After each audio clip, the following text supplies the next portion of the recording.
Hi, I'm Adam Kunzmiller with RPG Geek TV at Gen Con 2015, and I'm joined by Cam Banks from Atlas Games, and we're here to talk about Feng Shui 2 from Robin Laws.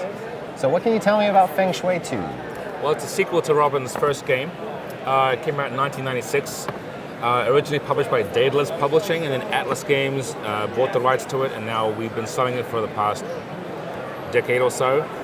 The game was due for a re-release and a reprint, and we wanted to update the game to make it more current. At the time it first came out, Feng Shui was very ahead of its time, actually. It was one of those games that captured the idea of cinematic gameplay.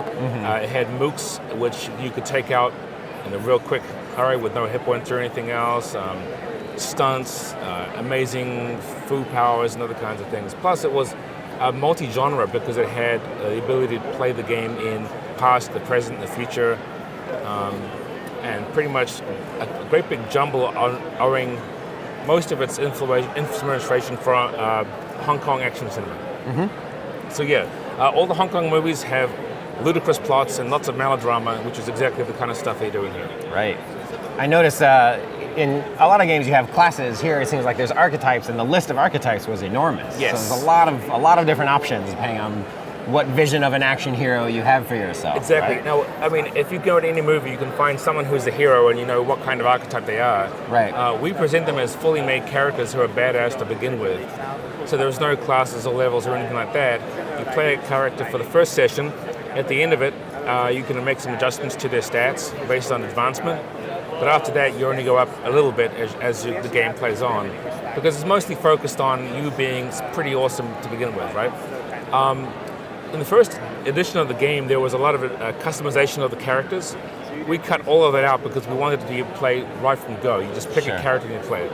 So you didn't want the first game session to be half character creation and then half like introducing yourself to the other characters and all that kind of stuff. The only thing you have to pick is a melodramatic hook, like why are you doing all these things? Why are you so badass? Why do you want to take down that triad boss and so on?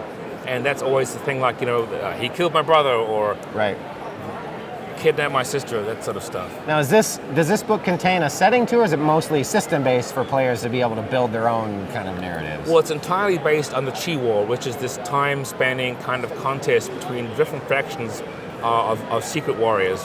And they are trying to achieve dominance in each time period. The ancient past of 690 AD in China, 1850 Hong Kong, modern day, and then this post-apocalyptic future of 2056, where there are apes and cyborgs and mutants and other kinds of Mad Max meets Rise of the Planet of the Apes characters. But the key resource you're trying to capture is Qi. And to get the most of that, you capture a Feng Shui site. So an ancient temple or a shopping mall, these are all different kinds of places that you have to seize and protect.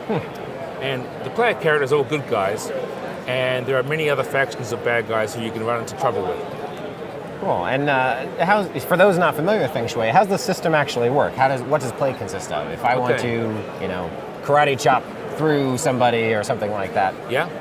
So everyone has various attacks, at least one primary and one secondary attack, guns, martial arts, or sorcery, that kind of thing.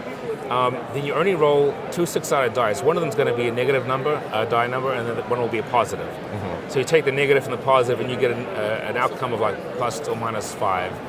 And you add that to your attack or damage value, and then that's how you take care of it. So it's like it's a roll versus difficulty, but instead of rolling dice and adding it, you're rolling dice and applying a modifier to a base stat. Cool, and this is a very flexible system, right? It's not, I have this list, a table of what I can do. It's more whatever I think of, and it's a back and forth to try and figure out what that difficulty might be and that kind of thing. One of the guiding principles of Feng Shui too is that you don't need to account for things like range or modifiers or anything else. If you would describe your attack any way you want, as long as all you're doing is making an attack, you can say you're running along the side of the wall, you can leap over some tables. I think one of the examples I saw that I was really amused by was running along bullets to get to your attacker. That was a high damage example, or a high difficulty example. Yeah, that kind of person, probably some sort of martial artist expert, Fu warrior, right? But that's the kind of thing, if you can see it in a wire fu movie, any kind of wuxia stuff, that's all totally doable. Same thing with gun fu, right? So the kind of stuff that people do in John Woo movies Right. is exactly what we do here. So you have like a gun kata expert or something like that. Very Probably cool. with a whole lot of doves flying out after you take them. Right, of course. Cool. Well, thank you very much. Once again, that was Feng Shui 2. All right, great. Oh, yeah.